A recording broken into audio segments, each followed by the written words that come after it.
Problem 24. It says, which of the following is not a parallelogram? Now, your typical parallelogram, if you remember, is going to look something like that. Sort of like a rectangle turned sideways is your typical parallelogram that people think about. But the definition of a parallelogram is opposite sides are going to be parallel. Hence the word parallelogram. If we look at these four shapes, let's see which of these sides have both pairs of opposite sides being parallel. Rectangle. Well, here's a rectangle, typical 90 degrees. We all know what a rectangle looks like. Opposite sides are parallel. Those are parallel, those are parallel. It's a parallelogram. A rhombus. A rhombus is basically a square turned sideways. And again, opposite sides are parallel, that and that are parallel.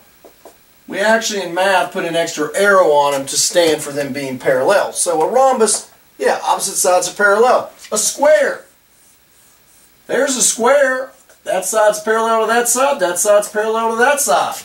So far, all three of those are parallelograms. But what about a trapezoid? Now, the typical trapezoid we think about that most people deal with is called an isosceles trapezoid, where that side and that side are the exact same length. Well, it has one pair of parallel sides, but what about these guys?